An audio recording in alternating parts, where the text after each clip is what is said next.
তো বন্ধুরা আজ বের হয়ে গেলাম, ব্যাংকে যাব, বাংলাদেশে টাকা পাঠাবো। তো আজকে কিন্তু সারাদিনই মেঘলা আকাশ ছিল, বাইরে কিন্তু বৃষ্টি হয়েছে, দেখেন সব জায়গায় বৃষ্টি। তো আমি এই জন্য হুডিটা মাথায় দিয়ে আস্তে আস্তে বের হয়ে গেছি, কারণ বাড়িতে টাকা পাঠানোটা ইমার্জেন্সি, যে কারণে বের হয়ে গেলাম। কিছু বিষয় আপনাদের সাথে শেয়ার করি।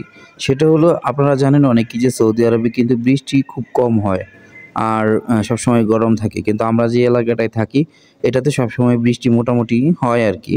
তো আমরা থাকি কিন্তু আবাহ, এই শহরটা কিন্তু অনেক সুন্দর, যেটা অনেকটা ইউরোপের মতো। এখানে পাহাড়ের কাছ থেকে মেঘ দেখা যায় আকাশের, অনেক সুন্দর লাগে দেখতে। আর একটা বিষয় হলো, বৃষ্টি হোক আর রোদ থাকুক, আমরা যে জিনিসটা বাইরে লক্ষ্য করি, প্রায়ই দেখবো যে বাইরে যেমন মনে হয় যে লোকেই নাই, এরকম নিরিবিলি নিরিবিলি একটা পরিবেশ। দেখেন পিছনে কিন্তু শুধু গাড়ি দেখা যেতেছে, এমনিতেও থাকে না কোনো লোক, আর এখনও দেখেন কোনো লোক নাই। তো বৃষ্টির মধ্যেই কিন্তু আমি হাইটা হাইটা যাইতেছি, টুপি টুপি বৃষ্টি পড়তেছে, অল্প অল্প বৃষ্টি পড়তেছে, যে কারণে আর কি এতটা ভিজতেছি না। তো আসলে আমি এই পর্যন্ত সৌদি আরব আসার পর থেকে আমি যে জিনিসটা লক্ষ্য করছি, যে কখনোই আমার কাছে এটা ফিল হয় নাই যে আমি প্রবাসে আছি। কিন্তু আজকে কেন জানি বারবার আমার কাছে মনে হইতেছে আমি প্রবাসে আছি।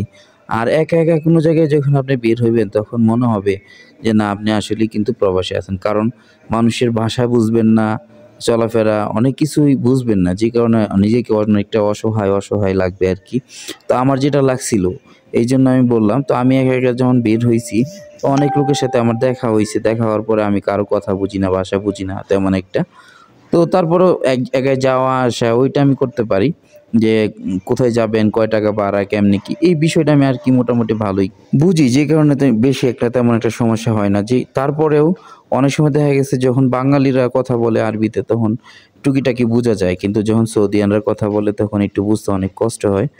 তারপরেও একটু ধইর্য নেই, যে এইটা হয়তোবা ২ বার ১ বার শুনি, তারপরে ঠিক হয়ে যায়। তো এরকম আরকি। আসলে ভিডিওটা বেশি লং করতে চাই না। আজকের ভিডিওটা এখানেই শেষ করতে চাইতেছি। তো সবাই ভালো থাকবেন, সুস্থ থাকবেন, আমার জন্য দোয়া করবেন।